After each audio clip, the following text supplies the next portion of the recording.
Hello, everyone, and welcome. Good afternoon. My name is Leslie, and I'm one of the volunteers here at the library. And today, unfortunately, Shauna could not be with us, so I have the privilege and honor of introducing our speaker for today. And her name is Susan Jones, and she is not only an author, she's a wordsmith, a humorist, and a musician. And she is here today to introduce her newest book, For Better and for Verse, and I believe she's even brought some copies. And she will be not only introducing her book, but we will be treated to the pleasure of listening to her music. Today she plays not only the piano and clarinet, but she can do it at the same time.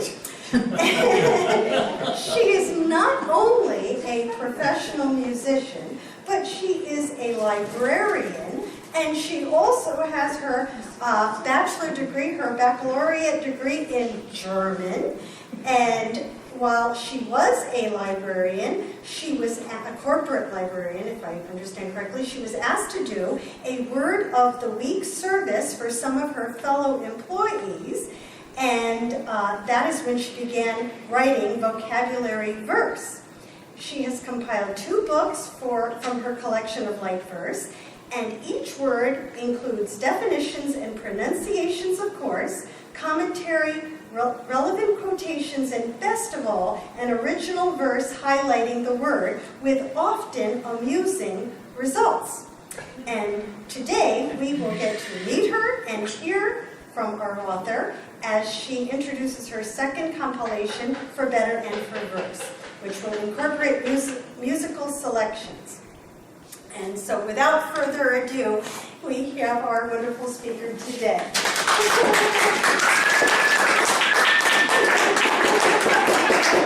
Thank you for coming. As has been mentioned, I do write verse, light verse. Verse with a purpose. Each verse focuses on, highlights, celebrates, poeticizes a word. Sometimes a word that I choose, sometimes a word that chooses me. When I started this Word of the Week service at the request of fellow workers, where I was a librarian, corporate librarian, my goal was first and foremost, now Bob might disagree with me, but to come up with words that were usable, accessible, engaging, not the obscure or esoteric or arcane, but words and phrases that might find their ways into certainly our writing, but even vocabulary as well. But I was never pleased with the example sentences that I came up with, because I wanted the sentences to help to define the words. And I never felt that my sentences were good enough. So I started looking for words in other places, particularly quotation books and in verse 2, because I love quotations and I love light verse. And then I began responding with verse of my own, and that's sort of how this was born. And in the quarter century or so, who's counting, I've done about 500 word verses. So along the way, people have encouraged me to publish, and so I yielded to flattery and came up with 2 collections, as has been mentioned. This talk might be a little bit different from a normal book talk in that I'm not actually reading from my second and newer book, but I'm reading more generic words. I've divided the book into 6 topical chapters, and each verse I'll be reading today is a word or phrase that could have gone into that chapter, so it's sort of typical of what is in each section. For example, the first chapter, Amo, Amas, Amat, Latin and Greek. Only one Greek, though, as you can see. Only Xantippe is a Greek word. So I thought I'd get us started today with a Latin expression. And I'll let Algernon Charles Swinburne introduce it. He wrote, with all the rhymes like stars above you, and all the words like flowers. Stars. This Latin expression has to do with stars. Astra is the plural of astrum, stars, and the phrase is ad astra, to the stars.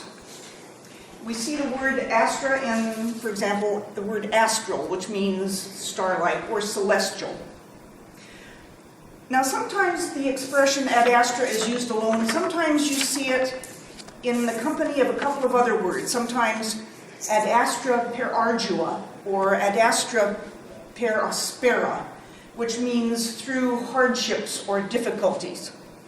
Ad astra per ardua, to the stars through challenges.